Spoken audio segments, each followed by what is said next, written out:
Hello, wrestling fans, and welcome to the latest edition of the We Can't Wrestle podcast and WrestleNet Radio. Nate Maxson here, your host, along with my brother Aaron. Hello. And Mr. Archie Mitchell, of course. What's up, everybody? And just to let you listeners know, apparently this week's show is taking place at my loud-ass neighbor's bonfire. If you can hear it in the background, just on the other side of the wall of my studio, our new neighbors apparently are having a block party over there. So when we're done with the show here, I'm going to go get a beer and a hot dog. Right. I know. I'm like, why weren't you invited? Introduce myself. Go out in some dirty slippers, white socks, and some underwear. Go like, hey, motherfuckers. Can I get one of them kielbasa's? But anyway, if you can hear the party going on in the background, it'll just add a little ambiance to the show this week. Hey man, it's small town Ohio, and it's the first real nice weekend of the year. Yes. What you do. I don't begrudge them. I'm just saying. I'm just letting our listeners know. I'm not actually broadcasting from a barbecue here. Like the whole town smells like a campfire, and it's amazing. At least it doesn't smell like the town dump. That's always a positive. Because sometimes our town smells like the town dump. I think that's every town. Am I in Kuwait? Like, what's going on? Is that camel dung? Petroleum? What is that? What is going on? All right. Well, this week's show, we have reviewed an event from 1986. It's the WWF Big Event.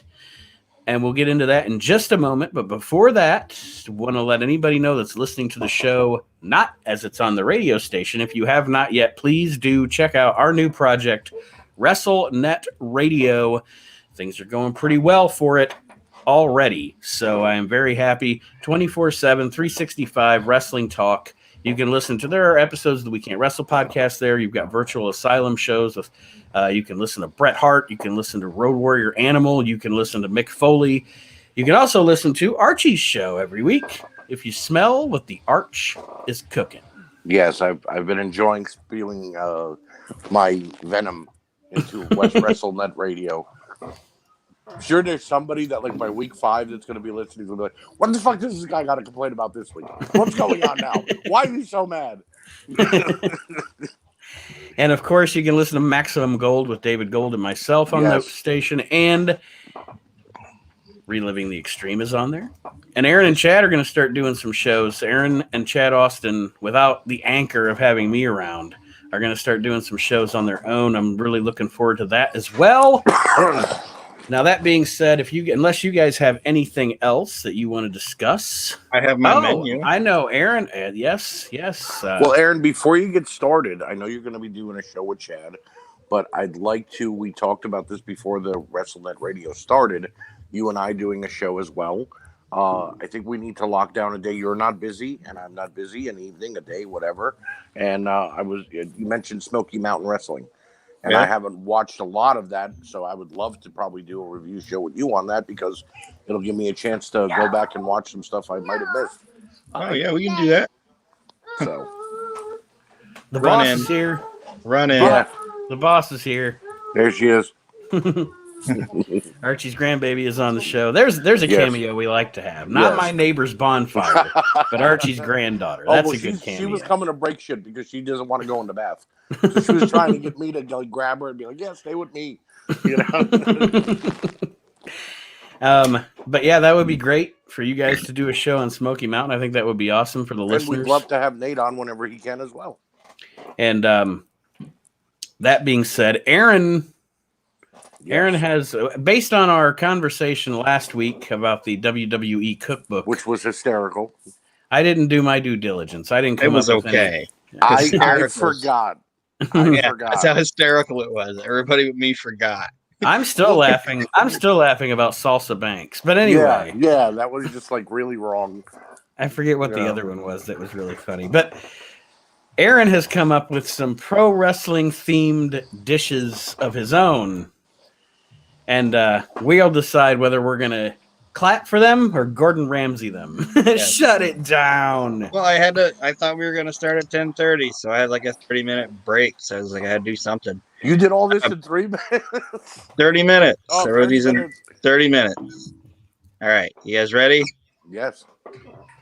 All right. Corned beef and Nash. I like it. I like it. You just got to make sure that it doesn't blow a quad. I couldn't remember if this one was one that was in the book or not, but HB cake. No, that's a new one. No. That's a new one. No, the HB cake, the only cake in the book was the beef cakes. Yeah, that's stupid. King Kong Sunday. I like that a lot. And you have to call it Sunday. Not King Sunday. Kong Sunday. And it comes with 5 spoons because of the 5 count. Should have ended on that one. They're listening to Afro Man because they got high next door. Oh my god. Mean Gene Okerlund. No. No. Not Okay. horrible. Not horrible. It belongs in the book. I will say that. Rick Rutabaga. That dish is ravishing. Yes. What I'd like to have right now is for all you fat, out of shape patrons of Aaron's restaurant To eat a goddamn vegetable. Rick Rutabaga, you fat fuck. All right. You guys ready for the next one? Yes. Big Van Tater Salad. No. That should have been in the Tater. book. Big Van No. Tater. Now, as they're serving it, do the workers like come out holding the It's dish together? time. It's tater time. It's tater time. Tater time. I mean, the man himself handed out taters.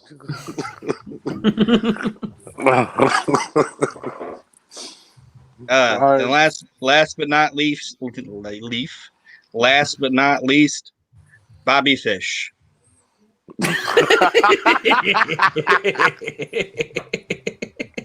That one was the least That's thought the of, best. but that was the best one. That's the best one.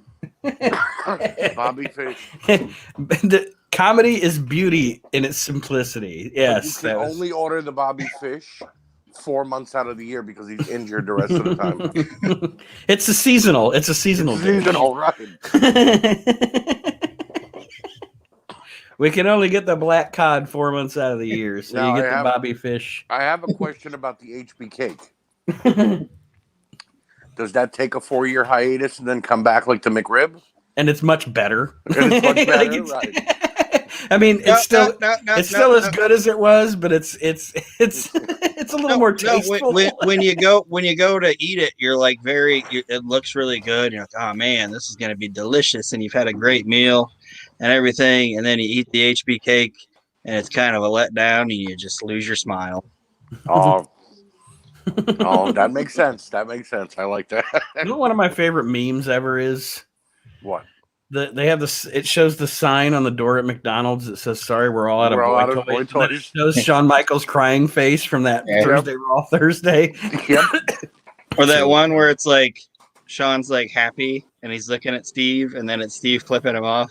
Yeah. So then it's like your coworker that never does anything bad and is very nice, and then you, and this is like, and then it's flipping him off. All right, the big event.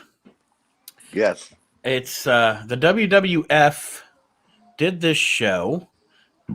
Excuse me. In between, all right, so you had WrestleMania 1, and then you had the Wrestling Classic, which we have reviewed. We reviewed back in like one of the first 10 episodes of the show, I think. Okay. That was pretty awful. And then WrestleMania 2, and then in between WrestleMania 2 and WrestleMania 3, they did this show in Toronto at the CNE Stadium, the big event. It was in the summer of 1986. And I want to tell you, this show is even more a blueprint for WrestleMania than WrestleMania was. I agree. It wasn't what I thought it was going to be going into it, Nate. I thought it was just going to be a random show and just like, okay, whatever. but I got hooked. I told you, I stayed up 4 hours watching it last night, Mm-hmm. and it was like, wow, okay. And it's your first, like, not the first time they were ever in a stadium, obviously Shea Stadium and et cetera, but Right. the first, like, in that era of the WWF, the WrestleMania era, in a big stadium. You're headed to WrestleMania 3, which is obviously going to shatter records, but at this time, this may have been their biggest audience. I'd have to research it, but this may have been their biggest audience to date. Over 60,000 fans. And one of the notes that I have here, I have it later on in the show, but I want to address it now. See, folks, the main event for this show is Hulk Hogan and Paul Orndorff, and I want to ask you guys if you agree with me. First of all, Orndorff's rivalry with Hogan is one of Hogan's coolest rivalries. Definitely. Secondly, I don't think, because I mean, you can look at this show as proof, as prime example. I don't think Paul Orndorff gets enough credit from the WWE for the draw as a heel he was. Much better heel than face, I'll tell you that much. We've and I mean, about that before. Yeah, him up against Hogan was a huge fucking draw. Like, it did major gates in '86, and Orndorff's rivalry with Hogan and Orndorff's contribution to these early days of the WWF just does not get acknowledged like it should by that company. And I was gonna say, you know why? You know why I think it is? Because he's a curmudgeon? No, it's not even that. I think, and I actually kind of respect him for it. How many guys have been like, you know what? I don't like how Vince treats people. I don't like this. I don't like that. Fuck it. I'm out. And then what do they do like 5 years later? Right. Like Archie talked about on his show a couple of weeks ago. Yeah. But Paul never did that. Nope. You know what I mean? Mm-hmm. Like I don't ever remember him saying, "Oh, I tried to go back to the WWE and they wouldn't have me." He said, "Fuck it. I don't need it." And he left. And that was that. I mean, he told Jim Cornette that Jim asked him what he got out of the Hall of Fame. He's like, I got $5,000 and I left that plaque in the hotel. Like, he didn't even take the plaque and shit with him. He's like, I did it for the $5,000 and I left my plaque in the hotel. Cleaning lady was like, what the hell is this? Like, he did that because he was going to lose his house. And that's why he did it. Right. And then Jericho gave him the rest of the money, and he saved his house. But yeah, Orndorff stood his ground with Vince. He didn't like it. Didn't like how he was being treated. Yep. Yeah. And he was happy going to Smoky Mountain. He was in that terrible AWF with the round system for a little while. He was in the UWF too, the Herb Abrams deal. Right. But the only problem was they were booking him as except for Smoky Mountain, they were all booking him as a face, which made no sense. You know, and then WCW finally brought him in and we're like, no, you're going to be a heel. And he was a great tag team wrestler. It was the one time when Paul Orndorff was with Paul Roma, I could say I was a Paul Roma fan because their tag team was pretty damn good. It's funny because I was a Paul Roma fan as long as he was in a tag team. Whenever Paul Roma was doing anything as singles, I wasn't. I don't know why. Just to me, he just never. I just wanted him out of the Horseman, Nate. I just didn't want him to be a Horseman anymore. And I'm not even shitting on him by saying this. He never should have been a Horseman. No. But no, I liked Power and Glory. I liked Pretty Wonderful. I liked. I even as a lower card tag team, him and Jim Powers were good as the Young Stallions. They were okay, but you knew they weren't gonna. They had no come ups. You know what I mean? They were meant to be there to either beat a jobber tag team or lose to a bigger tag team, like the Barbarian and the Warlord. You know what I mean? So we opened the big event with Mean Gene narrating some helicopter shots of Toronto, and then flashing into shots of the event itself, which I thought was a cool open. Yes. And Mean Gene, I even wrote it down, is and I know like. We got WCW and things like that, but where Nate and I know for sure where Archie grew up, what you got the most was the WWF. Yep. And that's why I understand why sometimes people knock like the WWF style or whatever, but that's what wrestling is. Like, as my childhood, that's what wrestling was. Mm-hmm. The older I got, the more I like the NWA and stuff like that. But Mean Gene Okerlund is like the voice of my childhood. Yeah. Oh, yeah. Yeah. There wasn't anything the WWE did or WWF back then that didn't have a Mean Gene voiceover. I'd kind of liken him to Morgan Freeman. You know, as a voiceover, he was just on everything. That was the longest night of Andy Dufresne's life. Right.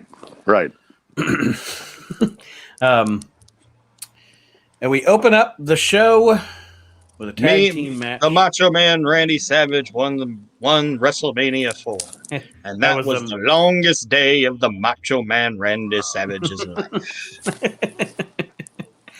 Our commentators for the show: Gorilla Monsoon, Luscious Johnny Valiant, and the Big Cat Ernie Ladd. It's like Vince McMahon's like triple threat, man. He's like, these are my boys, man. And you know what? They didn't do a bad job together. Valiant is at times annoying, but at times really funny. Right. Yeah. And Ernie Ladd, what Ernie Ladd did, I know, like, at first I was like, man, Ernie Ladd isn't really doing much. But Ernie Ladd spoke when he needed to speak. You know what I mean? His voice carried when it needed to, right. Younger people that listen to the show, and I count myself as far as Ernie Ladd goes as a younger person because I never watched him wrestle. I didn't discover I knew of Ernie Ladd as a young kid, as the back, like this announcer guy or somebody that would do an interview talking about a match, or like he did the interview talking about, Bam Bam Bigelow versus LT because he was a wrestler and a football player. Right. And you saw little clips of him and stuff. Well, as I got older, and like Aaron said, you start going back and, watching stuff from before, either before you were born or stuff from territories in the 80s that you didn't see because of where you lived. And anyway, do yourselves a favor if you haven't and go and watch some Ernie Ladd. Oh, yeah. Because that dude was a super, super awesome heel. Like his promos, his Mr. Television Announcer with Vince McMahon and running down Bruno Sammartino and running down.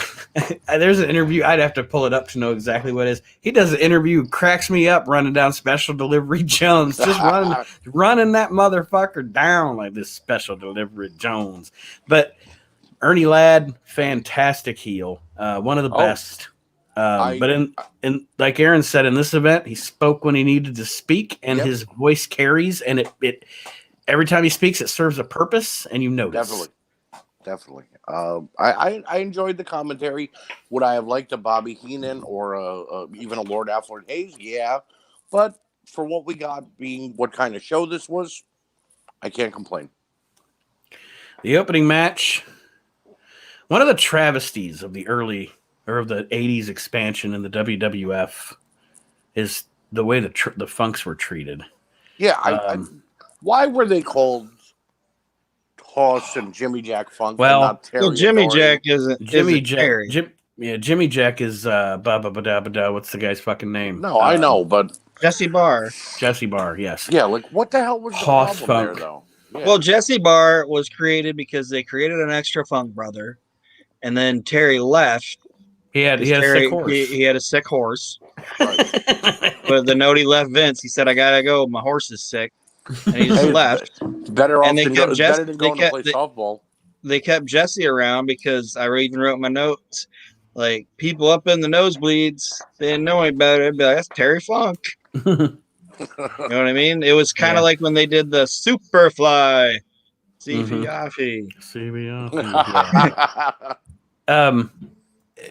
They wrestled Dory Funk, Hoss Funk, and Jimmy Jack Funk. By this time, Terry had told WWF to go fuck themselves. Right.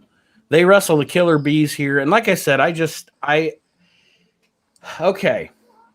And I have had this conversation kind of sort of with if you guys listened a few weeks ago, anybody to the show, one of the hosts of Breaking Kayfabe and a Florida wrestling historian, Barry Rose. I don't know if we had this discussion on the air or off the air, but I will never, ever, ever, ever, ever shit on the abilities, the talent, and what he brought to the wrestling business in his day of Dory Funk. Okay, but bell to bell in the ring, I'm not a guy that's really going to be, I want to watch me a Dory Funk Jr. match. I'm just not. That's just the way it is. I'd much rather watch Terry because Terry's one of my favorite wrestlers of all time. And Dory Funk, though, and I'm in the same boat. Like, Dory Funk doesn't do anything bad. Dory Funk is a fantastic wrestler, but he was a wrestler from a different era. Like, if we would have grown up in the 70s, 60s, and 70s, we would have liked Dory Funk. Right. Because that's what you watched. But, I mean, Terry transcended, though. He kept changing. You know, he went to Japan. He did the death match. He did, Dory was always Dory. You know what I mean? So it was just, there was no changes going on there. Well, and the point I was getting to was the WWF, I think, felt the need, and I'm not agreeing with it at all because, like I said when I started this, I don't like the way they treated the Funks. Right. I think that they felt the need with Dory to put some stupid gimmick on him because he was just, to Vince, probably just boring old Dory Funk, and he went Dory. Boring Dory. But it didn't work, and I think that they didn't necessarily change Terry too much when he was in. Well, you don't change Terry Funk. But taking the legendary Dory Funk, who's the one of the long-reigning NWA champions and one of the biggest wrestlers of the prior decade, and just saying, this is Hoss Funk. And then it was just stupid. It was stupid. But anyway, this match was okay. It was okay for what it was, yeah. I mean, the Bees are the Bees. You're going to get a decent high fast motion match out of, the Killer Bees. Mm-hmm. And Dory and Jimmy Jack were doing their best to be brawlers, but I mean, it was a decent opener. Got the crowd hot, I guess. And Dory does a great job as like the worker, and he's always trying to go for the victory every move. He tries to get the win because Dory's always just keep pinning. It's a Finding Nemo joke. Oh shit! All right. Sorry. Did you go do shots with my neighbors or something? Mask Confusion from the Killer Bees here, and they pick up the win. Say, yay or nay on Mask Confusion? You guys like that? I actually don't mind it when the two guys have similar physiques like Brian Blair and what's his face did. Right. It worked.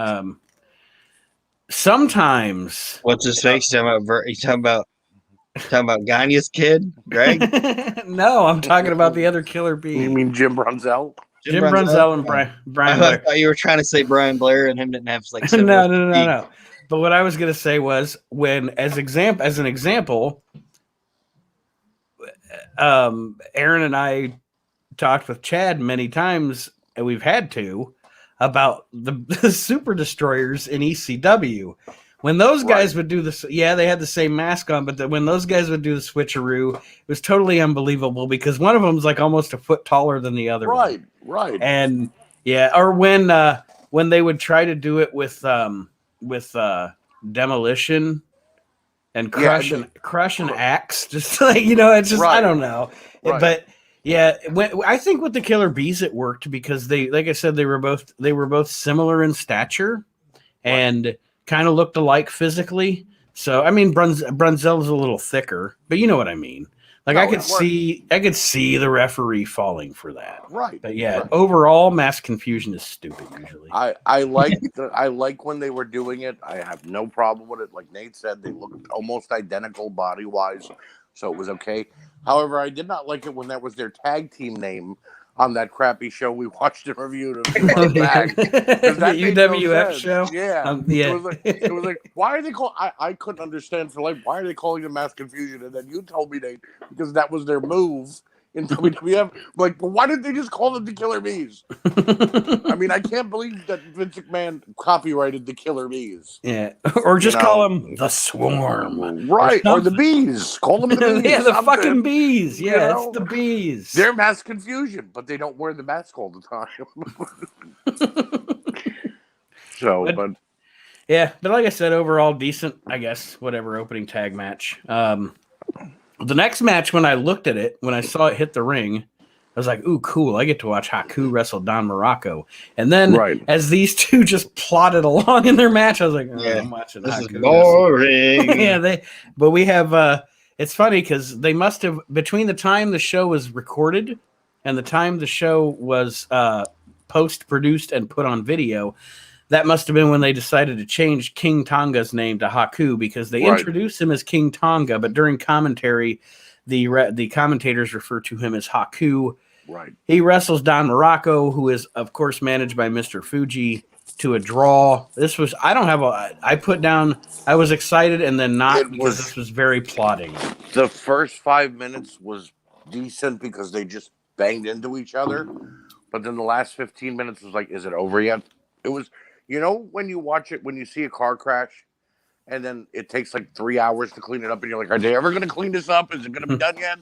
That's the way I watch it. It's like, is it over yet? Can we can I fast forward? There's a point in the match that I rewound it twice because I swear to God, Gorilla Monsoon curses. Probably. He messes up.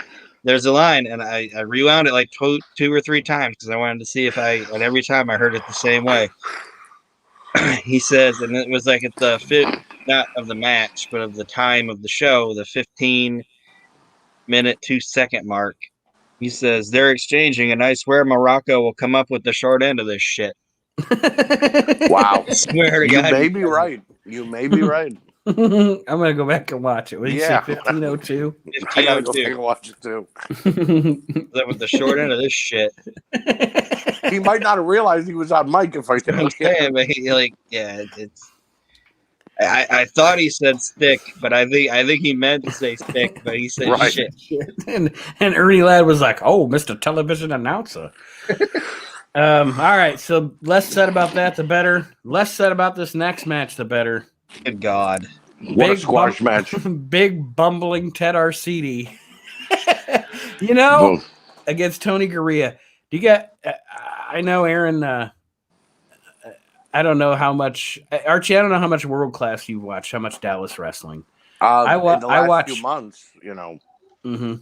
Over my years, Dallas and Memphis are probably the two territories that I watch the most of. Right. Dallas. Here's my thing about Dallas. I'm not going to get off on a tangent. I'm sorry, guys, but my thing about Dallas is, yes, I will admit Dallas.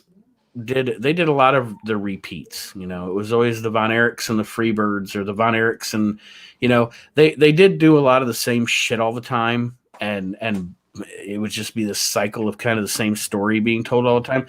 I think the reason I like Dallas so much is the television production and things like that. They were the first ones to do like the, you know what I mean, the way they did the interviews and the character profiles and stuff. But anyway, what I'm getting at is, in the dying days of Dallas, what might have finally actually killed it was they actually tried to use this Arcidi joke as one of their top heels. Like, he was managed by Percy Pringle, and he is just I don't know, man. This guy's just a bumbling oaf. That's the best way I can say it. I don't know what it was. He's probably a perfectly nice gentleman, but he was not cut out for the wrestling business. He looked like a weeble wobble. The way he was built and everything, he looked like he was about to tip over. And just, I don't know. And if being managed by Paul Bear before he was Paul Bear can't help you, then there's nothing they can do for you. I'm sorry. Oh yeah, but by the time he was in Dallas, it was probably like late '87, early '88, something like that, and he hadn't gotten any better than this. Like, he wasn't any better. Right. So, but yeah, this is pretty much a rough match with him putting a bear hug on Tony Garea. And like I said, less said, the better about this one. Tony Garea gets no respect whatsoever in WWF. When I watch his matches, it always seems like he's either getting his ass whipped or he's still losing. You know what I mean? He just doesn't. I've never watched him win.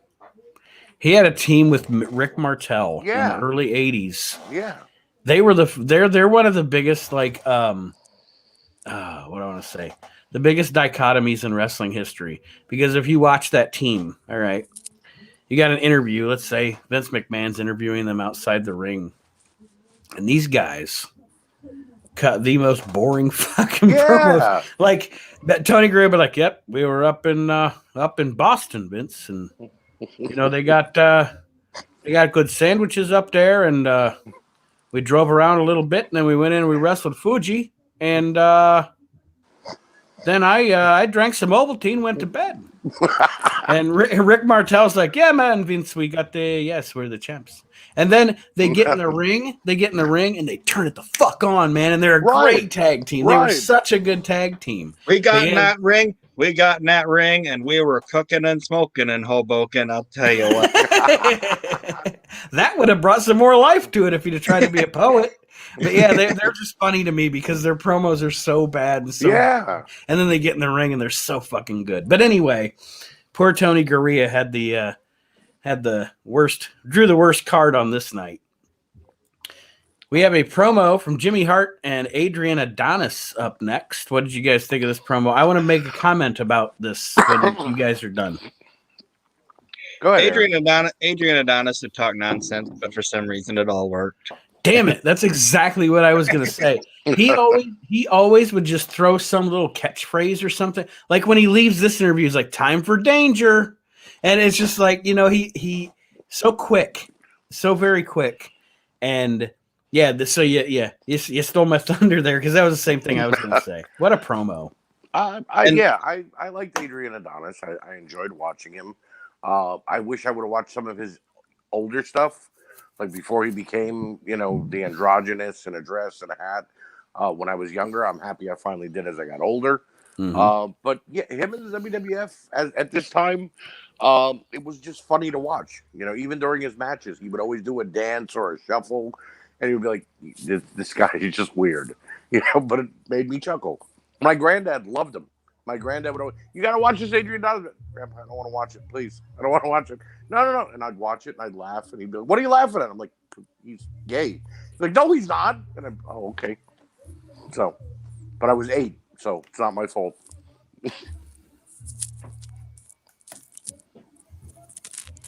Hello? Hello? Testing?